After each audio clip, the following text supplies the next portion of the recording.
A really historic one. We've crowned the 213th one-day international ground anywhere in the world. We've seen incredibly closely fought games, so much so that only one side is going to get more than 50% of their matches, or 50% of their points taken from their potential allocation. No one's going to win more than 50% of their matches because of the tie between these two sides. It's been highly competitive, very entertaining, and the games have been almost impossible to call in terms of which way they're going to go. Every time we thought that one side was coming into the ascendancy in any of the series, the other side surprised us. UAE fighting back brilliantly. Oman pulling 2 wins out of the fire when they're playing definitely a little under par. And all in all, it's been enthralling cricket, Peter Della Penna. Well, the most remarkable thing for me is the number of teams that have won the second match of a back-to-back, in particular after losing the first one. We saw Scotland do it. We saw UAE do it. We saw Oman do it against Nepal. Can Nepal do it? Can they win the second half of a back-to-back?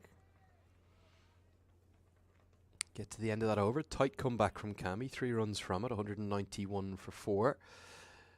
Peter, as we look at the points table here again, a reminder that the top 3 advance to that Cricket World Cup qualifier, where 10 teams will play out, including at least 4 Test nations, for the 2 final spots in India 2023.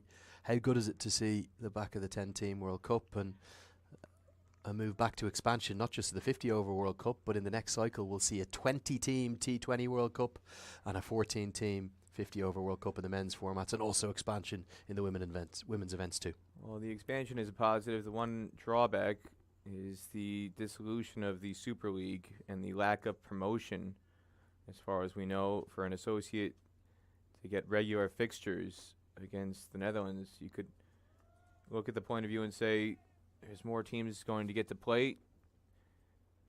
You're guaranteed now 2 associates will be part of the World Cup going forward. But the great thing about the Super League is whether or not an associate qualifies, whether it's New Netherlands or was part of the Super League or any of the teams that go into the qualifier, the main thing for the Netherlands was guaranteed fixtures, 24 ODIs against full member nations.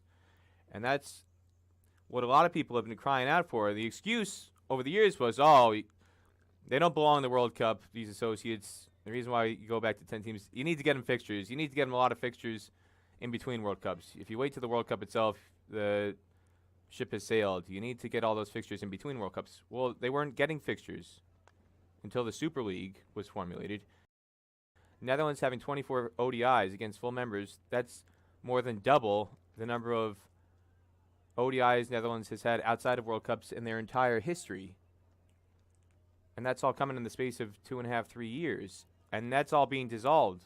So one step forward with the expansion of the World Cup, but one step back, I feel, removing the Super League and that structure, which played a pivotal role in getting exposure for Netherlands and the entire associate cause. It's been just so unfortunate as well that the very first edition of the Super League has coincided with a pandemic that nobody could have predicted. Very much the brainchild of Jeff Allardyce, the current ICC CEO, who in his previous role was the head of the cricket department there in Dubai at the ICC.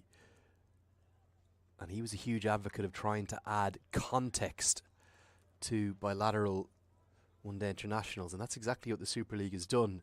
And then beneath it, it's created this brilliant structure, the Cricket World Cup League 2 with 36 one-day internationals for the 7 teams that we've been commentating on competing, and also the Challenge Leagues for the sides ranked 21st to 32nd, which we'll see spring back into life in Uganda in the next week or so. And really that structure is perfect in every way for 50-over cricket. But as you say, if the Super League goes, hopefully the 2 structures beneath it will remain, but maybe won't have quite the same meaning.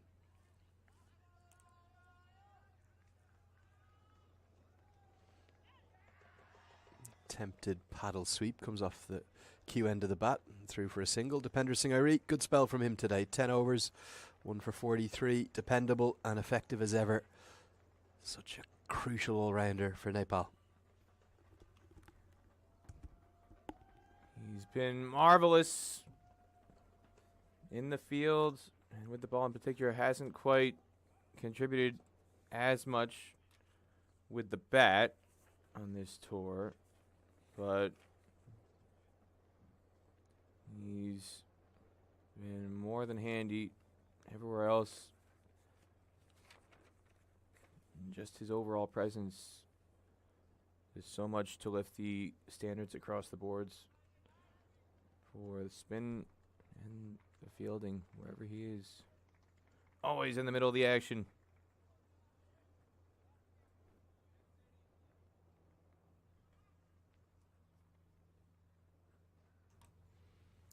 Seven overs remain for USA. Sai Mukamala smashes this one into the sky. Could be a chance for Dev Canal, who takes a really good catch. Had to get his hand up to avoid the sun. And that's a very confident catch taken by a young man who's made what wasn't the easiest grab. Looked pretty easy. Mukamala, his impressive cameo is going to end on 36. It's the best of his international career, but he's given it away. Caught off the bowling of Sampal Kami. Well, you could argue he's playing for the team here. They've got Nisarg Patel and Kenjige behind him. So he's trying to just accelerate here with wickets in hand. It just didn't come off. He was going with the wind. So he had the wind at his back. He was trying to get it up into the air to clear straight down the ground where the wind is blowing all day long from the south to the north. But it just didn't come off. And a safe catch by Dev Khanal.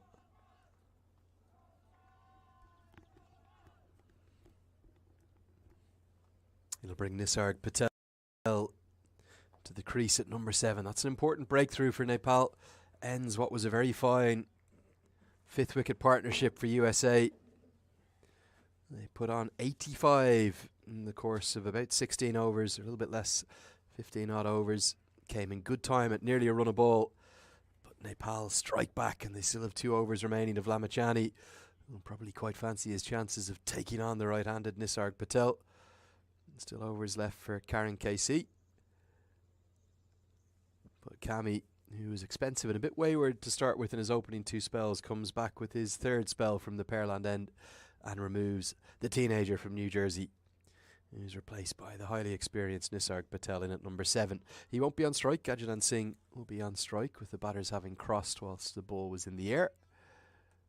And Singh, he's running out of balls, running out of time here to get USA up north of that 250 mark. It's just about getting enough of the strike. These two came together in a big way against Scotland on the opening day of this tour at Texas. And if they can bookend that with a similar partnership that they had on day 1, that would get USA to a defendable total. Singh wanted the 2nd, but was sent back by Nisarg Patel, who just a little bit slow on the turn. Mohammed Adil Alam with some very effective fielding in the deep. Argument to be made, the best of the 5 fielding outfits that we've seen here are the men in the field right now from Nepal. Well, just the consistency and the key moments. That's the other thing. They've had some drops. They had a number of drops in the USA match. They could have had Stephen Taylor out early. They could have had Monak Patel out early. But in the key moments, that's when they stepped up. If you can believe it, that partnership between Gajanand and Sai Mukamala just now, that went for 85 runs. That is the 5th best partnership for USA all time against Nepal specifically. And it's their best ever 5th wicket partnership against Nepal by some distance. They'd never had a half-century stand against Nepal for the 5th wicket prior to that. I think what might please Jagadish Arun Kumar most, the USA head coach, is how they've dealt with Sandeep Lamachani. They've blunted his effectiveness.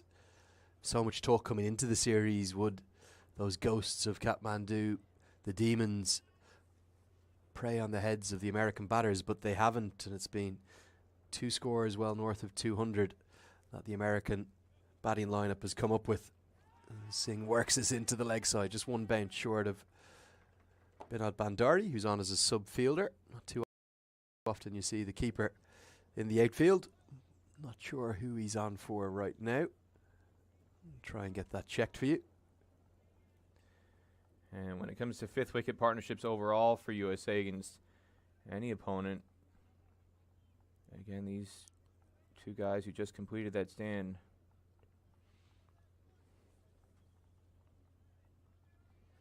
It's the 7th best fifth wicket partnership in USA's limited over history.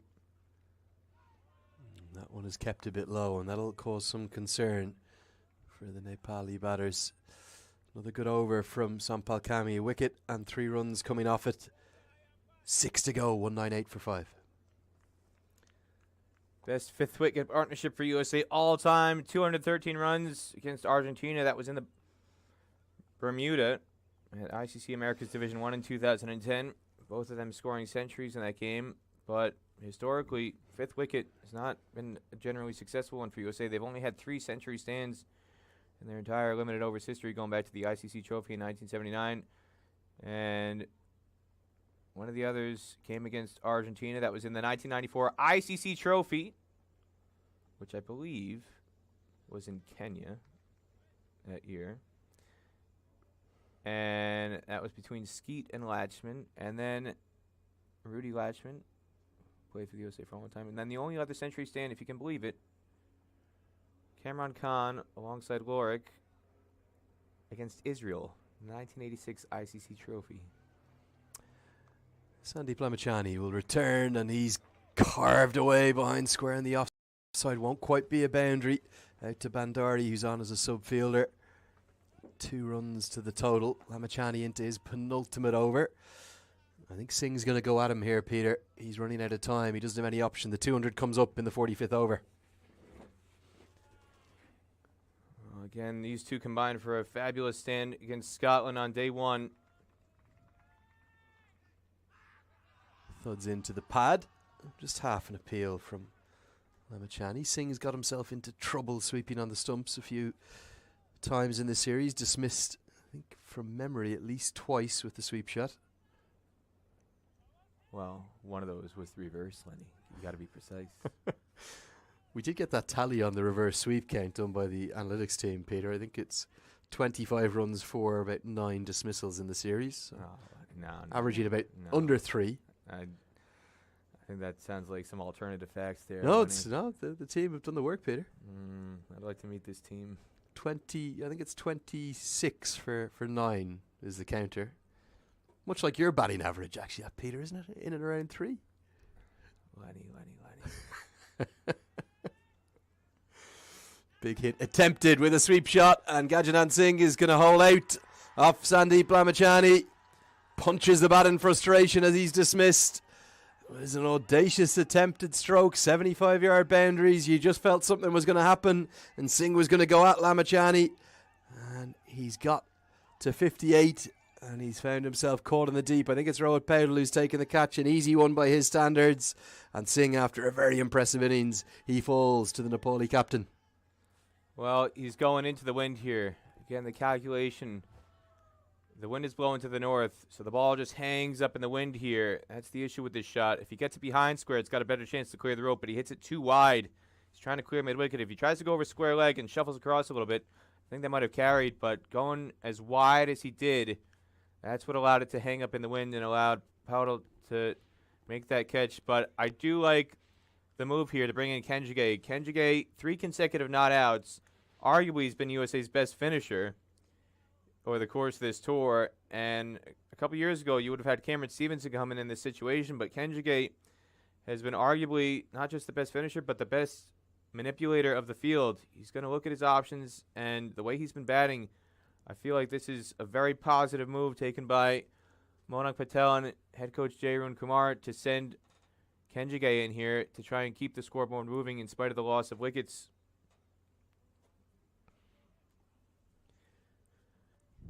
Big wicket that for Sandeep Lamachani. He strikes. You just felt it was boiling up, wasn't it? Something was going to give. Boundaries or wickets were coming, and Rohit Paudel, he takes a very good catch. Right out towards the rope. Didn't get it out of the middle of the bat, did Sandeep Lamachani. And Rohit are the chants from the crowd. He's a real fan favourite these days. I think him and Dipender Singh Airi stepping into that mould. There's the googly from Lamachani. Again, so almost over enthusiastic in his appealing. That one didn't look close to me at all, Peter. Looked like it was going way over the top of the stumps. So angling down the leg side. Patel needs to watch the googly. Let's take a look. Again, high, spinning down leg. Other than that, had a lot going for it, Lenny. Kenji get the non-strikers, and the batters have crossed in the air again. The ball in the air, down the leg side. That's the leg break. The front of the hand. Wide signalled. USA just wobbling here. Those wickets coming in quick succession, removing Mukamala and Singh. Second 50 of the series for Gajanan Singh was an impressive one, but he's fallen at a critical moment. And Patel looks all at sea against Sandeep Lamachani.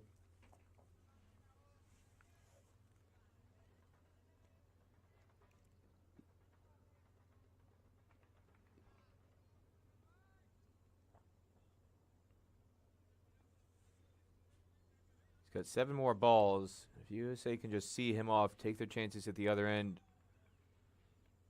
that's what they got to focus on. You can see him there, just content to block it out. I don't mind that. You've got 1 over left from Lamachani. It means you've got 4 overs left. You can attack somebody else. It's easier said than done the way Karen KC has been bowling, but still, I think if you're USA, the mentality has got to be to see off that last over from Lamachani. If you can just pick off even 6 singles, you'd be content with that, and then take your risks against the 4 overs delivered by a combination of Karen KC and perhaps Sampal Kami. Perhaps that's the approach that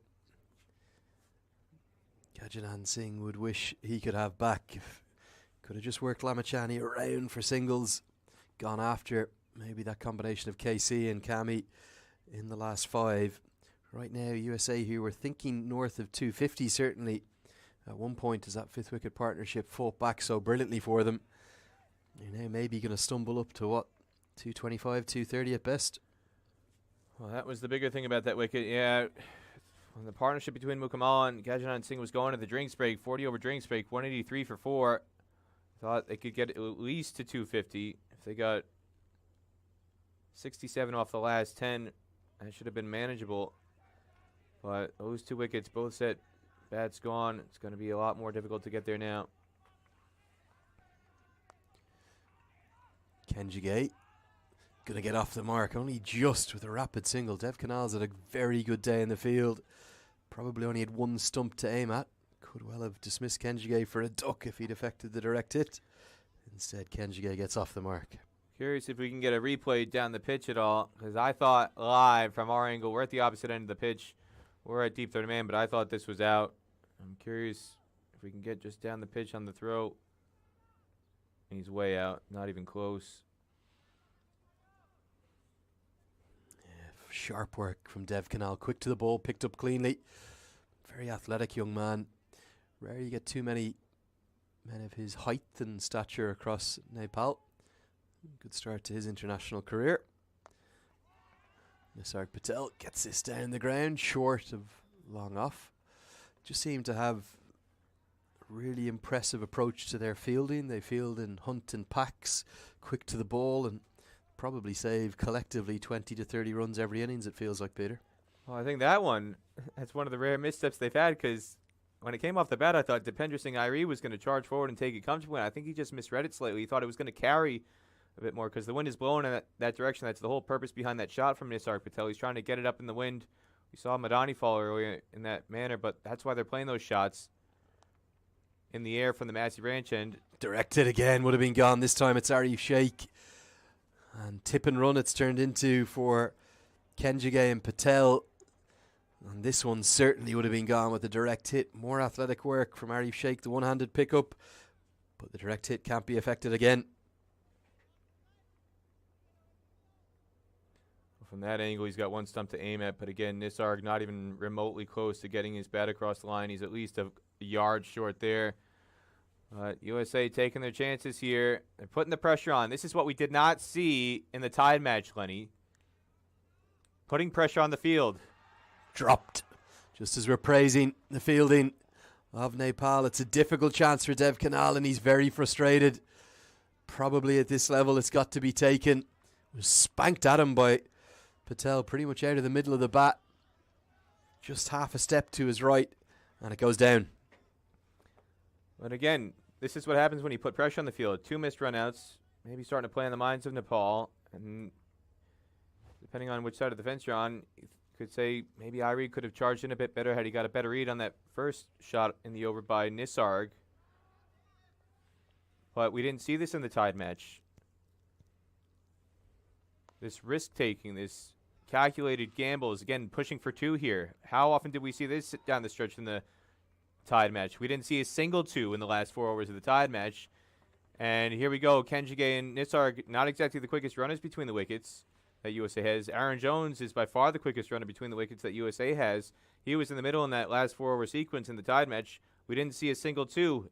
And I like this from Kenjige and Nisarg, the fact that they're trying to find the gaps. They're trying to force mistakes, put pressure on the field, put the pressure back on Nepal, and open the door for some extra runs.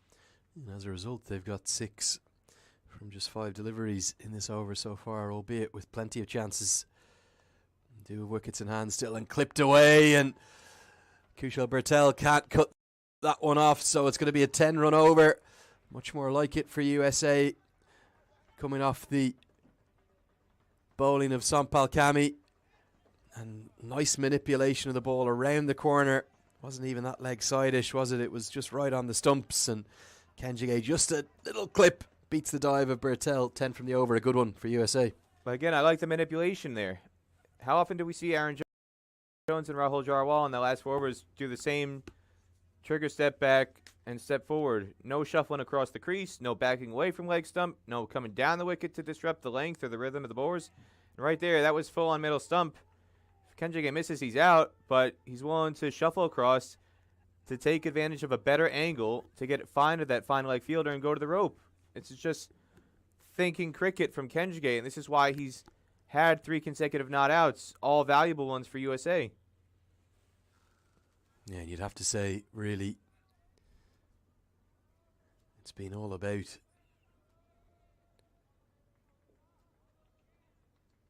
the difference as well. Batting first, Peter. You've that scoreboard pressure in that chase. They don't have that. They're freed of that. They're playing with much better intent, and maybe, just maybe, might nudge them up towards that 250 mark still. It's not just about the intent, it's about thinking. Again, just trying to make the other side uncomfortable. Not once did we see pressure put on the field in terms of trying to take a hard 2 in that tied match. And this is just a completely different mentality. You can say, yeah, it's the first innings, but just in general, the mentality and the approach and the desire to put the pressure back on the other team. When USA really is on the back foot here, they're the ones who are struggling to get to a competitive total. They had everything in their favor in terms of the odds and the calculations in that tied match, and they just were not willing to put pressure back on Nepal. Here the roles are flipped. USA's arguably in a defensive position here. They got to scramble to get some runs to try and get up to a defendable total here. They're going to, after the fall of the wickets, struggle to get to 240, but these guys are fighting tooth and nail to make that happen. Heaved away by Patel into the leg side. There is protection out there, and should be just the single. Only 2 deliveries left of Lamachani. If they keep him to 2 for 45, will USA feel like that's job done?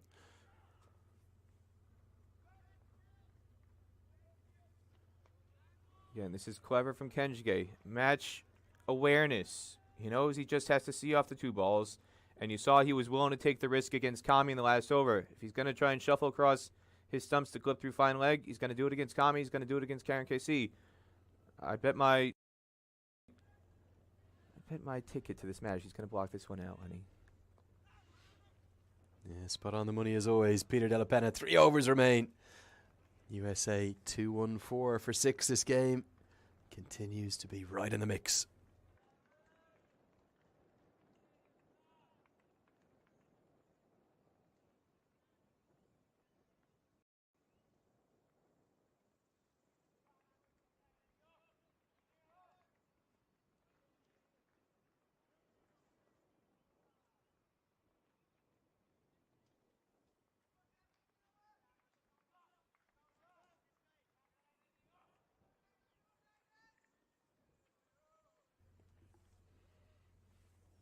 Game continues to hang right in the balance. Which way are you calling it, Peter?